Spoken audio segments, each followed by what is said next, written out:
Peace, everyone. I'm Tanisha, the host of Self Love Sanctuary, where I empower women to rise above burnout with self love and play.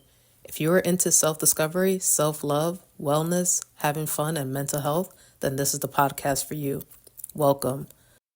What's going on, family? Welcome back to another episode of the Self Love Sanctuary podcast. Today, we are going to be talking about failure, turning setbacks into stepping stones. Failure is often seen as a dirty word, something to be avoided at all costs. But today, I want to reframe that. Failure isn't the end of the road, it's part of the journey. For women experiencing burnout, failure can feel like you're not putting enough effort into the things that you're doing. But let me tell you, it's the opposite. Failure is a teacher, a guide, and even a gift if you know how to use it. It can teach you so much more about yourself that you didn't even know was possible. So, I want to talk about why fear of failure is a major contribution to burnout, how to redefine failure as a stepping stone, practical ways to embrace failure, learn from it, and move forward with resilience. So, I want you to get cozy as we talk about this difficult topic that I feel doesn't get enough credit for our experiences in our lives. So, with the connection between burnout and fear of failure, as women, especially those in high pressure careers or caregiving roles, we're often taught that success is non negotiable. We carry the weight of perfectionism and the fear of letting ourselves and others down. Over time, this constant pressure can lead to burnout, where every task feels monumental and every misstep feels catastrophic. But here's the thing: failure is inevitable. Everyone experiences it. The difference between those who thrive and those who get stuck lies in how we view our failures. Do you see them as evidence of your inadequacy or as opportunities for growth? I want to share that for me, pivoting is so important when we believe that we're failing at something. And I use that word believe because everything is perception, right?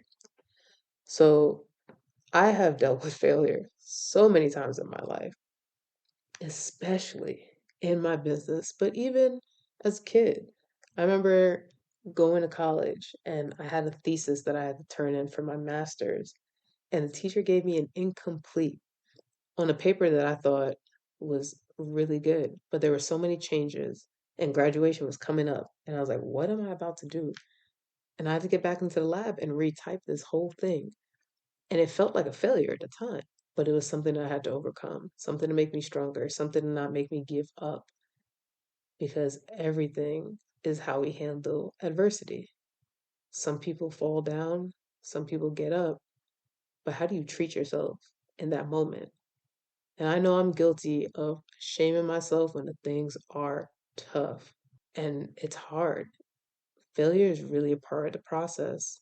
You know, there's Thomas Edison who once said, I have not failed. I've just found 10,000 ways that won't work. And I find that so interesting because it's true. Life is always teaching us how to move through things. But do we view it only as a rock that's on our neck?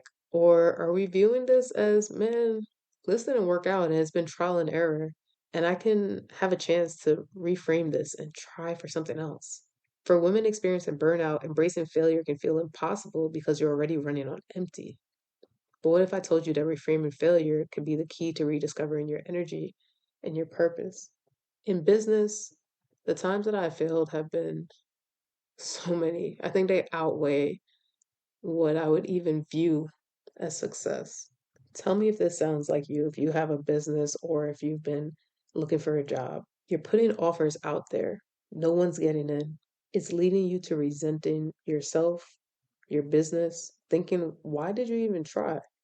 Because clearly the people don't love me out here. They're not commenting on my pictures, on my videos. They're not booking consultations. They're just not supporting. And that shit takes you out of your soul. And self doubt creeps in. Am I good enough?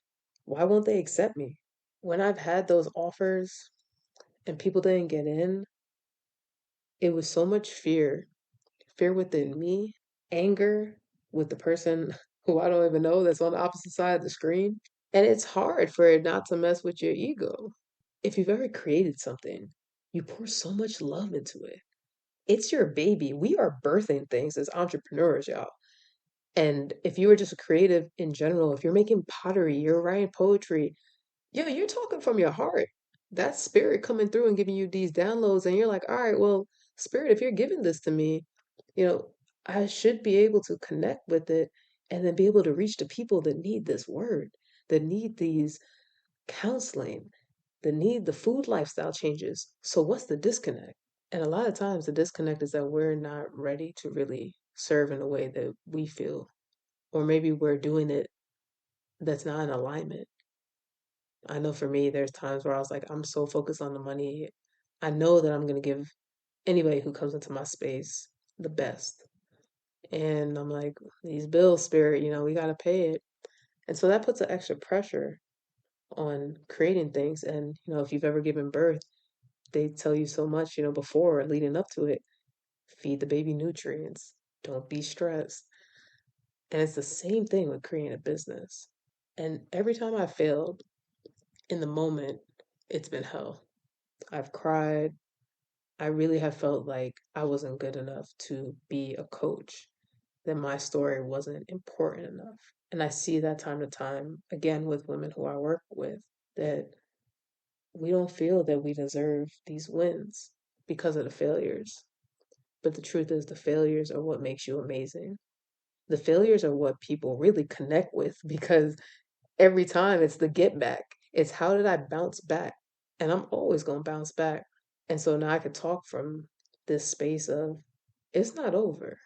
If you're in a hard space right now, you feel that you're failing left and right, it's not over. God got something for you. Success doesn't have to mean perfection. We want to rewrite your definition of success. But that's something I was journaling, just thinking like, what does success mean to me? Because before in business, it was let me get these 8 clients, that could equal out to about 60, 70K, and I'm good. And then slowly and slowly, success has turned into, man, I just want to love what I do. I want to love the people who I serve. I want to travel because that means growth. I'm learning. I'm embracing different cultures. And who knows, those retreats and those events, and maybe I could work in a yoga studio that's not in this country. That feels good for my soul. Do you know what feels good for yours? Celebrating small wins. Every step forward matters. And I had to really lean into this practice right here because, like I said, I could be so hard on myself, my biggest critic. So, what I started to do was in my phone, I made a note of every small win that happened. And at the end of the year, I can look back at it and see the things that I did that helped me with momentum in my business. If I had a call that went great, if I had a podcast interview that was amazing, hell, if I even wrote an email that was really good and someone replied back and said, I really like this content, that was a win. It's not always about the sale. It's not always about posting something on social media. It can be the most minute things. Even me being able to take a walk while talking to a client, like just having the flexibility in my schedule to do those things. Because it's hard when we just keep looking at the macro level of how well did I do on paper in my ideas. And sometimes what we want, God doesn't want for us. And that is tough. We want to detach our worth from our outcomes. Affirmations of I am worthy regardless of my achievements or setbacks. Because we aren't taught that. I grew up with very forward thinking of I gotta achieve this, I gotta get this done. This gotta look good. Everything has to be intact. Everything gotta be structured. And life is full of the unknowns. What we gotta learn to do is how to dance in the chaos. That is the hardest thing to do. You do that consistently, you can become unshakable. Nothing can mess you up. Because deep down in your heart, you know that even on the outside, if it's not looking right, you feel okay. And that leads me to practicing self compassion. Replace that self criticism with kindness. And sometimes, if you can't give it to yourself, ask someone. who will speak life into you.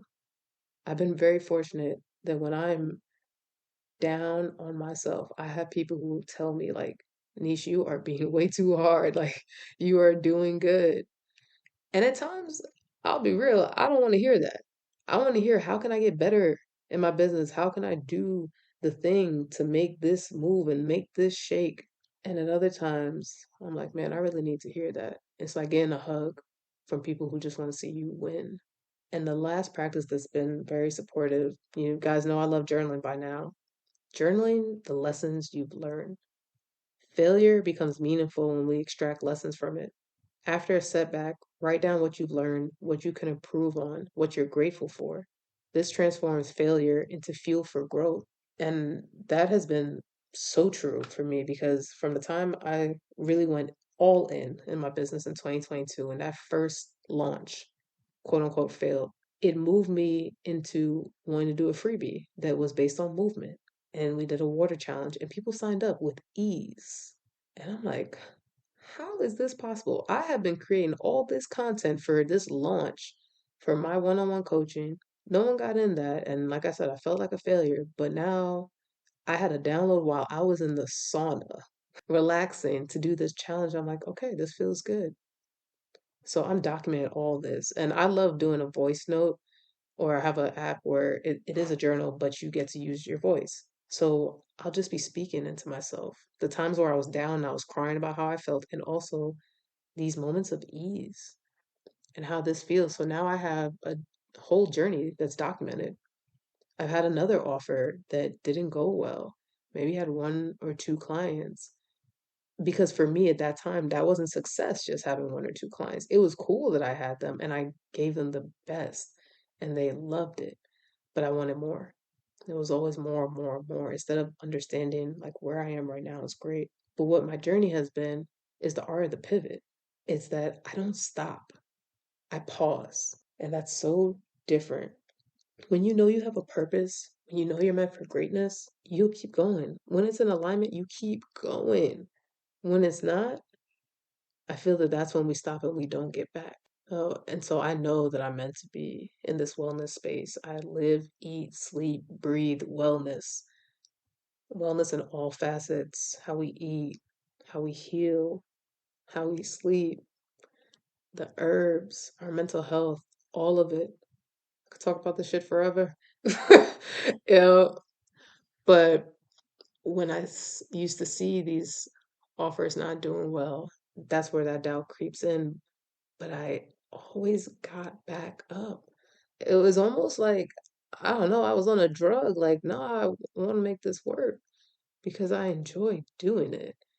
And so it was time to learn, well, what do I really enjoy in this business and what do I not enjoy? And that was something I hadn't gotten clear about. So in 2023, after I failed launch in 2022, I was like, I'm an empowerment coach. Like, I'm no longer just a vegan coach. There's so much more to me. Spirit has more. And that's when things started to open up. That's when I got some public speaking offers. That's when I got paid to speak at a mental health symposium while meeting someone through hiking. The way I was going about my business, being on social media, wasn't getting me clients. It was networking and just doing things that I enjoyed. And it was so interesting to see that. And it was hard to accept that too. Like, so it doesn't have to be all this effort all the time. Wow. When I'm taking a side because it's like, man, just that documentation is so important to watch your story unfold, to go from being in the cocoon to the butterfly. It's magical. So let's talk about burnout specific strategies.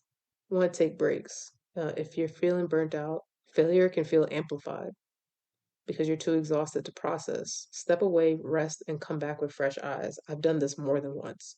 And sometimes I was forced to do it because I've, had the back pain or the headaches, not feeling well. And then there were other times where I consciously did a solo trip. I went to the woods and I just got quiet. I got still. I made time for me. And then when I came back, I felt better. Go out the country if you can. See what that feels. There's definitely going to be an episode on travel. because that helps so much. You just need to get away in whatever facet that looks like for yourself. Seek support. Failure feels less isolating when you share it. Talk to a trusted friend, mentor, coach, therapist, whoever's in your life. I've isolated a lot when I was going through things. And at the same time, I've had the support of business friends who I can talk through things. Sometimes I just need to talk my shit, but in a negative way, I just got to get it out. Like, I don't understand why these things are happening and let it go. And then I can come back again. Movement as therapy is amazing. Walk in nature, yoga, dancing, release the tension. I want you all to walk away with knowing that there are people out there who want the best for you. Because a person like myself who loves, like I said, to be in that hermit mode, to be in isolation, we can feel like no one really wants to see us win, or no one's really out there. Because if they were, they'd be supporting me. But that's not true. There are people in your life that are there for different reasons, for different seasons, and God will always put you in the right circles. I want to leave you with this thought: failure is not a reflection of your value, it's a reflection of your courage to try. You're betting on yourself. Every failure brings you closer to clarity, growth, and success. You have permission to fail and to bounce back even stronger the next time and the next time and the next time. Never stop trying, beloveds. Never stop trying. I want to thank you for joining me on another episode of Self Love Sanctuary Podcast. This episode resonated with you, please share it with a friend, subscribe, or leave a review. Remember, remember, failure is not your enemy, it's your guide. You are resilient, you are capable, and you are worthy of every step forward, no matter how small. Until the next time, take a deep breath, honor your journey, and embrace your bliss. Peace and love, family.